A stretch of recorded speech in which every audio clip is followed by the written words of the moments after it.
지난주에 노아와 노아 가족이 방주에서 1년여 만에 나왔다. 여기까지 우리가 봤습니다.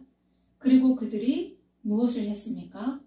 하나님께 정결한 짐승과 정결한 새 중에서 번제로 제단에 드렸을 때 하나님께서 그 향기를 받으시며 그들에게 말씀을 하셨다고 했습니다. 그런데 하나님께서 그때 그들에게 말씀하실 때 약속을 함께 해주십니다. 언약을 하십니다. 여기에서 언약이라고 하면 약속입니다. 계약을 했다는 거죠. 그런데 하나님께서 물론 노아와 노아 가족에게 또한 모든 가축과 동물에게 이렇게 주신 약속이기도 한데 이 약속은 가만히 들여다보면 하나님 스스로에게 하신 약속입니다. 우리가 앞으로 이제 쭉 살펴보겠지만 시내산 약속은 어떤 약속인가요? 하나님과 이스라엘 백성 간의 약속이었습니다. 언약이었습니다. 그런데 하나님께서 창세기 8장 21절에 보면 내가 다시는 사람으로 말미암아 땅을 저주하지 아니하리니 이는 사람의 마음이 계획하는 바가 어려서부터 악함이라. 내가 전에 행한 것 같이 이 모든 생물을 다시 멸하지 아니하겠다고 분명히 명시하고 있습니다. 하나님처럼 될 수 있다는 그 뱀의 말에 미혹에 유혹에 사람은 어떻게 했나요? 그 마음의 중심이 변질이 되어버렸습니다. 그런데 정말 여기서 우리가 정말? 하고 봐야 하는 부분은 하나님께서 하셨던 그 말씀처럼 어떻다고 얘기했나요? 어려서부터 악하다. 누가 가르쳐주지도 않았는데 엄마 뱃속에서 아이들이 딱 떨어지면 울기부터 시작하는 거예요. 내가 세상에 나왔다고 기뻐하면서 엄마한테 엄마하고 말을 하는 것이 아니라 와 하고 울기부터 합니다. 내가 나왔다고 알아라고 와 하고 웁니다. 그리고 또 어떻게 하나요? 조금씩 움직이기 시작하면서부터는 소유욕이 생깁니다. 또 그리고 또 어떻게 하나요? 좀 더 크면 시기 질투는 또 어찌나 많은지요. 자기 엄마가 누군가를 보면 그것을 참지 못해요. 그러면서 막 울거나 아니면 조금 내가 이러면 안 되겠구나 이걸 알아챘을 때는 어떻게 하냐면요. 어른들의 시선이 다른 데 미칠 때 그 아이를 때리거나 꼬집거나 괴롭혀요. 이건 누구도 가르쳐주지 않았습니다. 그런데 정말 신기한 것은 이 아이들이 어려서부터 자기의 마음대로 하고 싶은 그 욕구가 있다는 거죠. 그래서 하나님께서 말씀하십니다. 내가 이런 사람들로 인해서 내가 다시는 모든 생물을 멸하지 않겠다고 말씀하시는 겁니다. 그리고 또 땅도 저주하지 않겠다고 말씀하십니다.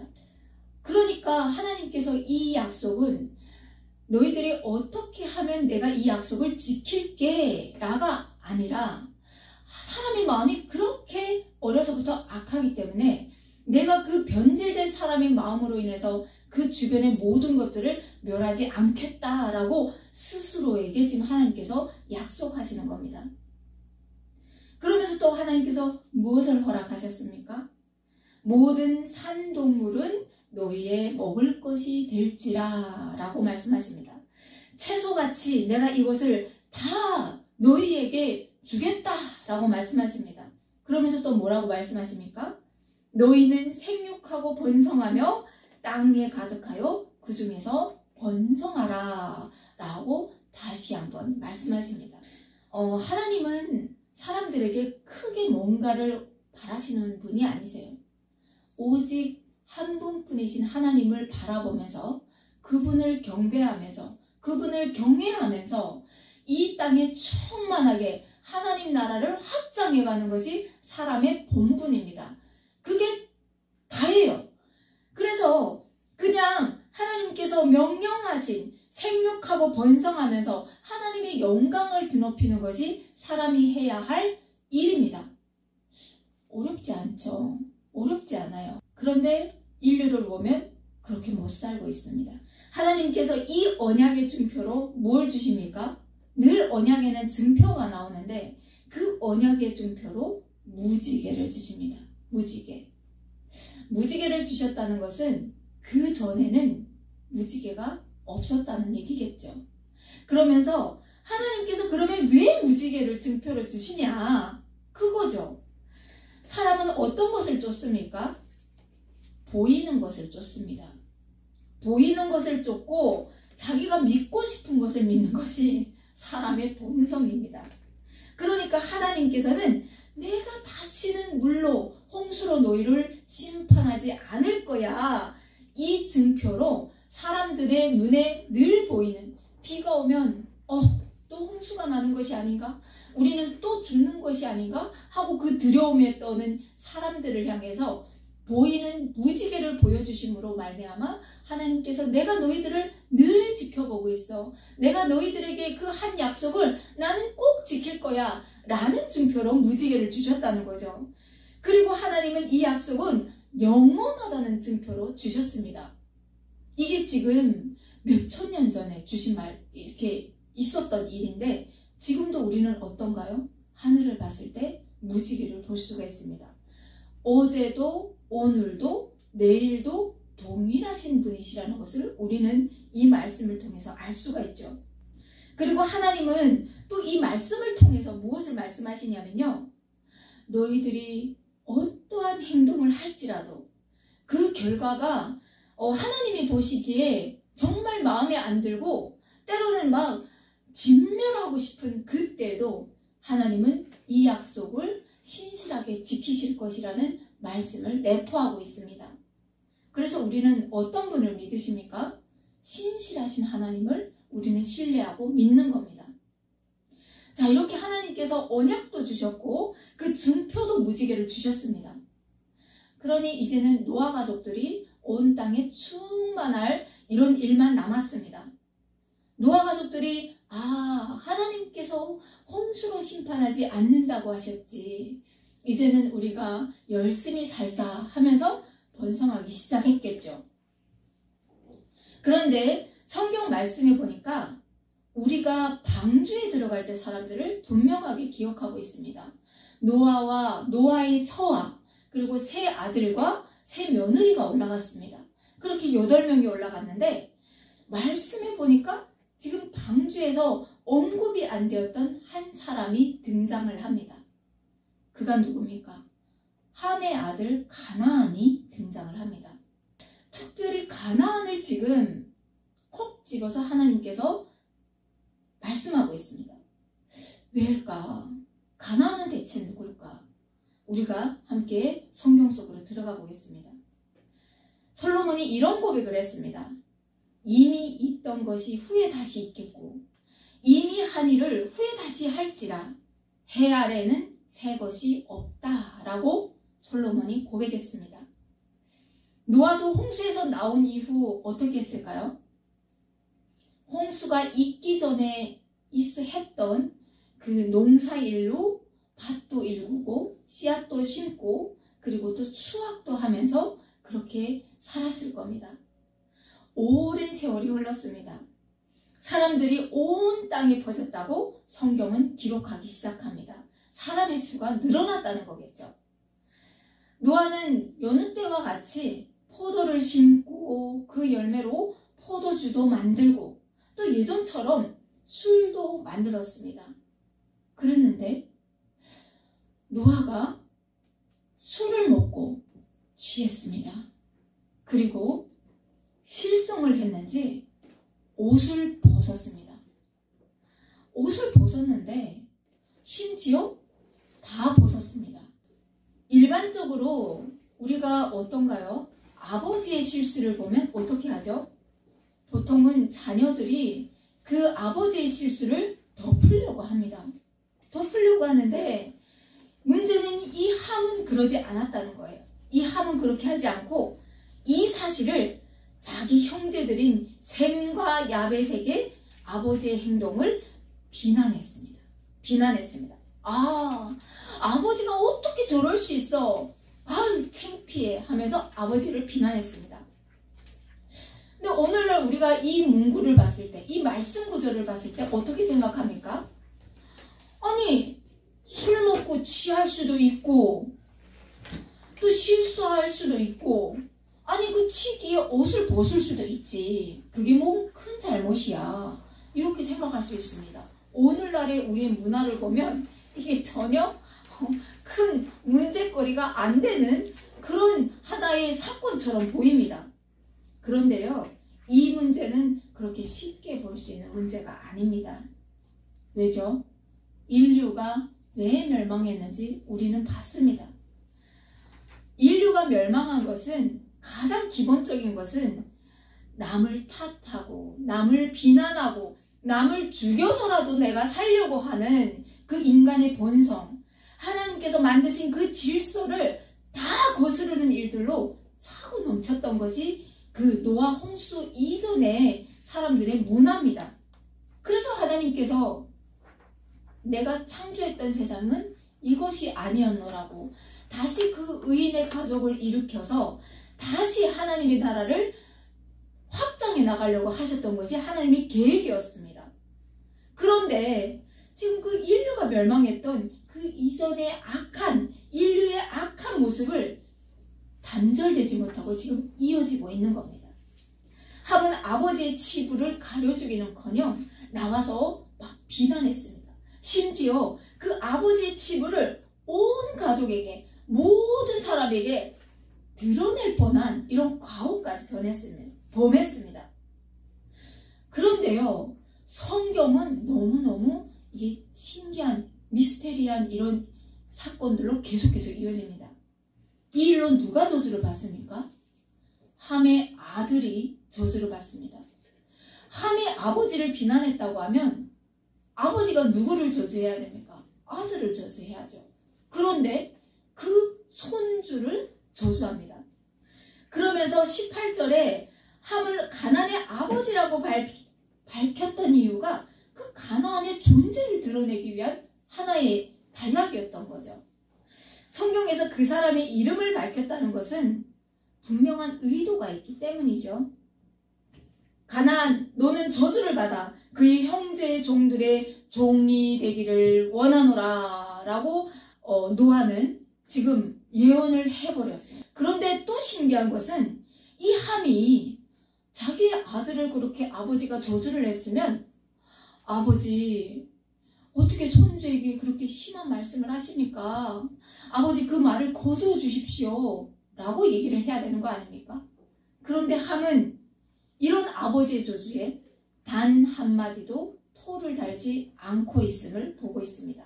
노아의 하체가 드러났다는 것과 가나안 땅에서 일어났던, 하나님께서 약속의 땅, 그 가나안 땅으로 이스라엘 백성들을 들여보낼 때 하나님께서 하셨던 그 말씀들을 우리가 연결시켜 볼 때 가나안이 무엇을 했는지 우리는 짐작해 볼 수가 있는 것 같습니다. 그리고 함은 하나님께 복을 받은 사람이잖아요. 너희를 축복한다. 그리고 이 땅에 번성하라고 하셨고 충만하라고 하셨던 그 복을 받은 사람입니다. 아무리 노아가 화가 났다고 해도 축복받은 의인이잖아요. 의인이니까 축복받은 그 아들에게 노아가 또 이어서 저주를 할 수 없어서 그러지 않았을까, 이렇게 나름대로 생각도 해보았습니다. 아버지의 실수를 옷을 메고 뒷걸음쳐서 들어가서 그 실수를 메웠던, 덮었던 그 셈과 야벳은 어떻게 됐을까요? 아버지의 축복을 또 받습니다. 셈에게 가나안을 종으로 부릴 것을 선언해버립니다. 고대 사회에서 종이 있다. 이거는 무엇을 의미합니까? 그 사람의 부를 의미합니다. 그런데 노아는 셈의 하나님 야훼를 찬양하면서 하나님의 축복이 임할 것이라고 이렇게 예언을 한 겁니다. 왜요? 축복은 누구에게로부터 오죠? 하나님께로부터 오는 것이 축복입니다. 그래서 노아는 그 셈과 야벳의 축복을 하나님의 이름을 빌어서 그 야벳도 창대하게 하실 그 하나님을 찬양했던 겁니다. 여기서 굉장히 우리가 주목해서 봐야 할 그런 사건인 거예요. 그리고 노아는 홍수 후에 350년을 더 살았습니다. 그리고 950살에 죽음을 맞이합니다. 자, 노아의 후손으로 인류는 퍼져나갑니다. 야벳의 후손, 함의 후손, 셈의 후손, 이렇게 제2의 인류가 시작되었음을 말씀하시면서 또한 하나님은 무엇을 보여주시느냐? 노아와 그의 아들들에게 생육하고 번성하라고 명령하신 하나님의 말씀이 되었다는 것을 보여주고 있습니다. 동시에 이것은 사람의 어떠한 노력으로, 사람의 어떠한 지혜로 이루어진 것이 아니라 하나님의 은총의 결과임을 내포하고 있죠. 그 당시 인류는 어땠을까요? 성경에서 말씀하시기를 하나의 언어를 쓰고 하나의 말을 했다고 합니다.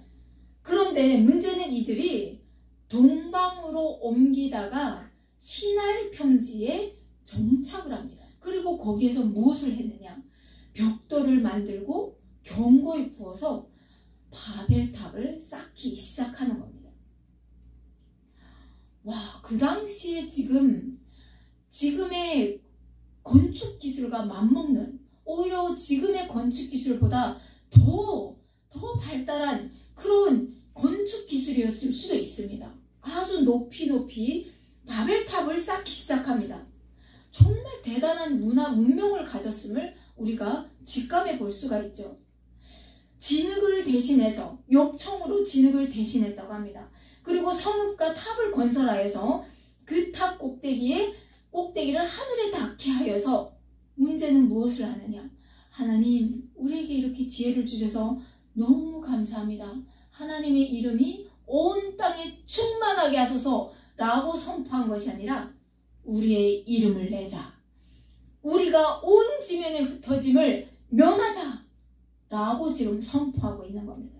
하나님은 뭐라고 하셨습니까? 노아의 가족에게 생육하고 번성하여 땅에 충만하라 라고 말씀하셨습니다. 창세기 1장 28절에도 하나님은 생육하고 번성하여 땅에 충만하라 라고 인류에 명령하셨습니다. 똑같은 지금 하나님의 그 사명을 주셨는데 이 사람들은 아니에요. 아니야, 지면에서 흩어짐을 우리는 면하자. 또 우리가 하는 이 명성을 하늘에 닿게 해서 우리 이름을 내자 라고 지금 얘기하는 겁니다. 얼핏 봐서는 뭐가 잘못되고 대체 뭐가 죄인지 잘 다가오지 않을 수도 있어요. 아니, 내 이름을 내겠다고 하고 내 명성을 내겠다고 하는데 그게 대체 무슨 잘못이란 말인가? 오늘날 우리가 살아가는 모습하고 너무 많이 흡사합니다. 오늘날 나를 타인에게 알리고 내 명성을 알리고 내 권력을 유지하고 그리고 남보다 높아지겠다는 것이 무엇이 잘못입니까? 내가 잘 살겠다는데 뭐가 잘못이냐고요? 이렇게 물을 수 있습니다. 그런데요, 좀 더 사람의 내면을 들여다볼 필요가 있습니다. 사람의 내면은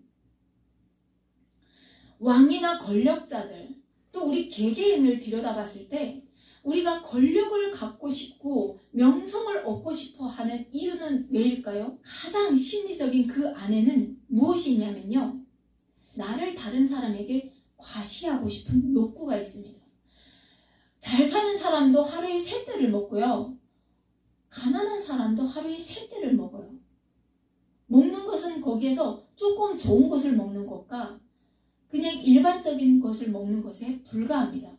그런데 좋은 집을 쓰고 살고 남보다 돈을 좀 더 많이 벌고 싶고 그리고 남보다 더 좋은 데서 살고 싶은 것은 내가 좋은 데서 살아서 내가 편안해야지, 이 마음보다는 다른 사람보다 높아지고 싶은 사람의 욕구가 있습니다.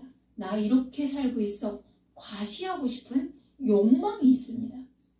그래서 왕들은 어떻게 했냐면요, 높은 피라미드를 세웠고요, 높은 바벨탑을 세웠고요, 그리고 돈도 더 많이 가져서 나는 이런 사람이야 하면서 어깨를 쭉 펴고 타인에게 과시하고 싶은 그 욕망인 거죠. 그런데 그 욕망은 들여다보면 또 뭐가 있냐면요. 말은 그렇게 안 하지만 내가 신이 되고 싶은 그 욕망입니다. 나 이렇게 했어. 나 멋있지 않아? 그 내면에 있는 신처럼 되고 싶은, 하나님처럼 되고 싶은, 하나님이 뭔 상관이 있어? 나는 내 멋대로 이렇게 잘 나가고 있어. 내가 하나님보다 더 멋진 사람일 수 있어. 이런 그 사람의 교만이 그 마음의 중심을 틀어잡고 있는 거죠. 내 운명의 주인은 내가 되고 싶은 겁니다. 그런데 하나님께서 이것을 교만이라고 하시면서 이 바벨탑을 흩으십니다. 여러분, 우리가 봤을 때 이 주변에 충만한 자연, 하늘과 땅, 바다, 이 모든 것들을 봤을 때 우리가 기여한 것이 과연 무엇이 있습니까? 없습니다. 우리는 자연의 일부일 뿐입니다. 그리고 이 자연을 운행하시는 분은 누구십니까? 하나님이십니다. 그런데 우리는 그것을 생각하는 것이 아니라 자그마한 나의 공로를 내세우면서 내가 하나님처럼 된 것 마냥, 내가 신이 된 것 마냥 하나님 앞에서 교만을 떨고 있는 거죠. 그래서 하나님께서 그런 사람들의 어리석은 마음을 들여다보시면서 비웃으시면서 그 성읍과 탑을 보려고 내려오셨다가 하나님께서 어떻게 하십니까? 이 무리가 한 족속이요 언어도 하나이므로 이같이 시작하였으니 이후로는 그 하고자 하는 일을 막지 못하겠구나. 더 큰 죄로 이어질 수밖에 없다는 겁니다. 하나님께서 그러면 어떻게 합니까? 노아 홍수 때처럼 이 인류가 정말 그 범죄함으로 가득할지언데 하나님은 그 전에 이제는 막으시겠다는 겁니다. 그래서 우리가 내려가서 거기서 그들의 언어를 혼잡하게 하여 그들이 서로 알아듣지 못하게 하자 하고 하나님께서 내려오셔서 언어를 확 흩으십니다. 언어가 흩어졌다는 것은 우리가 지금 이 세상을 살아가면서 다른 외국 말이 생겼던 것처럼 다른 언어가 생겼다는 그 시점을 지금 얘기하고 있습니다. 그런데요, 언어가 많아졌다는 것에 지금 초점을 둬야 됩니까? 아닙니다. 우리가 여기서 봐야 하는 것은 사람의 실체입니다. 사람은 이렇게 연약한 존재입니다. 하나님께서 언어를 흩으시면 못 알아듣는 존재들인 거예요.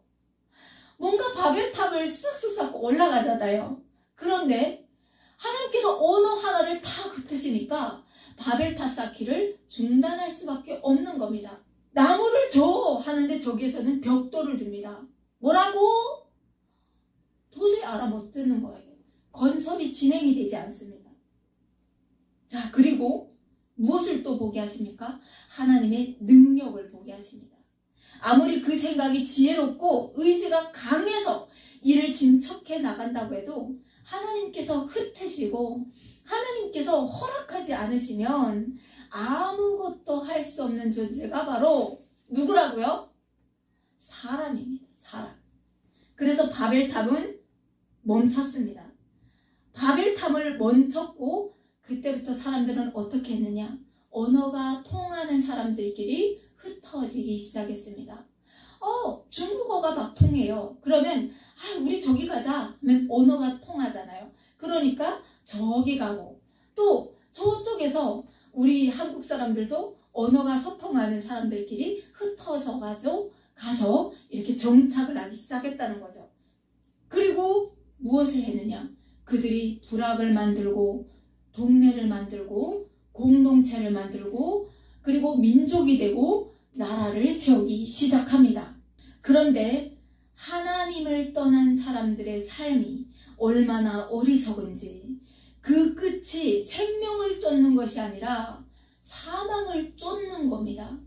그들은 바벨탑에서 그 바벨탑이 멈춘 후 흩어져 가면서 하나님을 경배한 것이 아니라 자기들의 우상을 만들기 시작한 겁니다.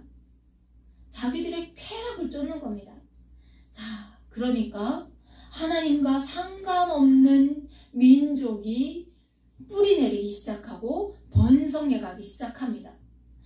서로 빼앗고 서로 갈취하고 서로 점령하기 위해서 자기 형제들을 향해서 칼을 겨누고 싸움질하기 시작합니다. 그런데 마냥 이렇게 실망할 일들로 성경 이야기가 계속된다고 하면, 그 끝이 사망이라고 한다면 우리가 성경을 볼 이유가 있을까요? 없습니다.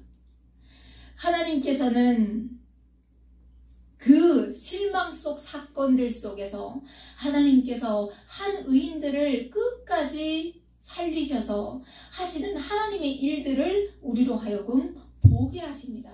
희망을 심어주시는 것이죠. 캄캄한 방 안에 등불 하나가 켜져 있다고 하면 그 등불로 그 어둡던 사방이 비춰지듯이 그 캄캄한 죽음밖에 없는 그 세상 속에서 하나님은 의인들을 통해서 하나님께서 어떻게 역사하셔서 그 생명의 맥을 이어오시는지 보게 하시는 거죠. 하나님께서 한 사람을 선택하십니다. 그 사람이 누굽니까? 믿음의 조상 아브라함이었습니다. 아브라함. 우리가 아브라함을 볼 때는 그는 의인이어서 하나님의 말씀에 순종하여서 하나님께 택함 받은 백성으로 믿음의 조상이 되었구나 라고 생각하죠. 아닙니다. 정말 놀라운 일들은 이때부터 벌어지는 겁니다. 하나님께서 그 아브라함을 부르셨는데 아브라함에게 하나님께서 명령하십니다. 아브라함, 너는 너의 고향과 친척과 아비의 집을 떠나 내가 네게 보여줄 땅으로 가라 하고 하나님께서 말씀하십니다. 그런데요, 아브라함이 살던 그 시대의 환경을 우리가 알아야 되는 거예요.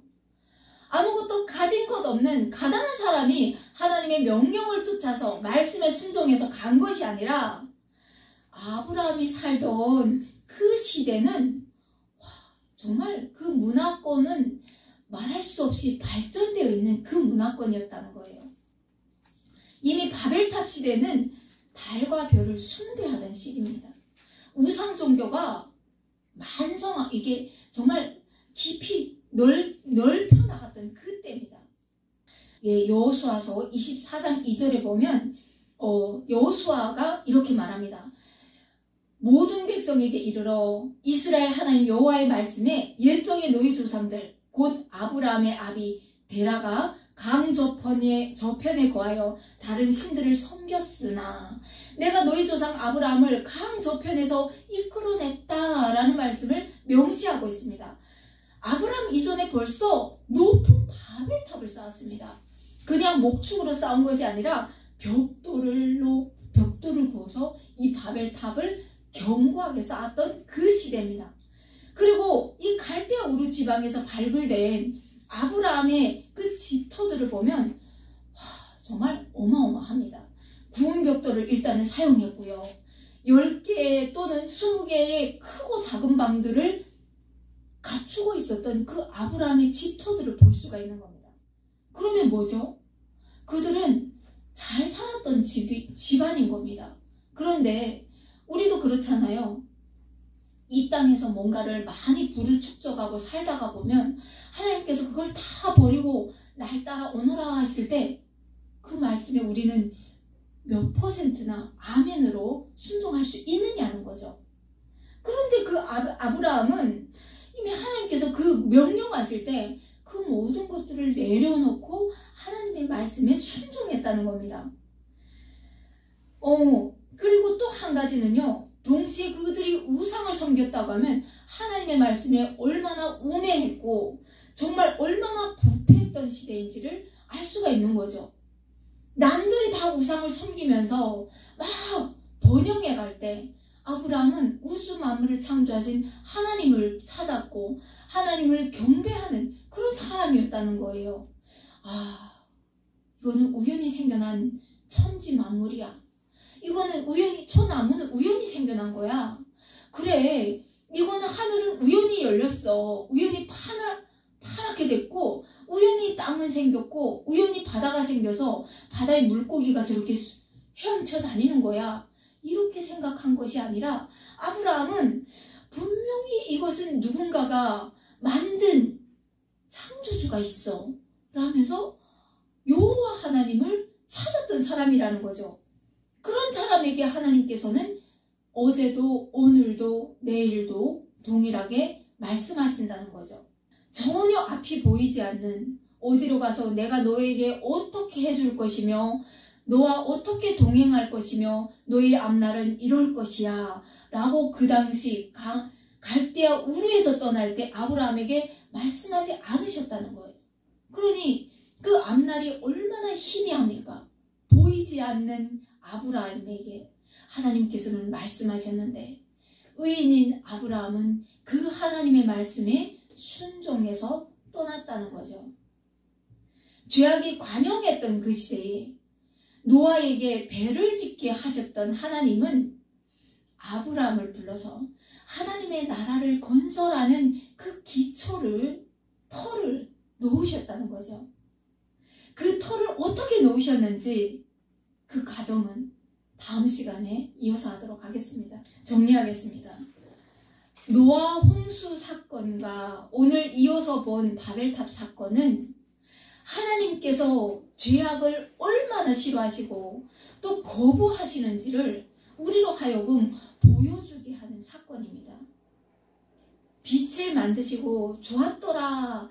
하늘과 땅을 만드시고 좋았더라. 사람을 만드시고 하나님의 형상대로 빚으신 그 사람들을 보면서 너무 기뻐하셨던 그 하나님께서 자신이 창조한 그 세상을 멸하실 정도로 그 죄를 얼마나 싫어하시는지 우리에게 보여주시는 겁니다.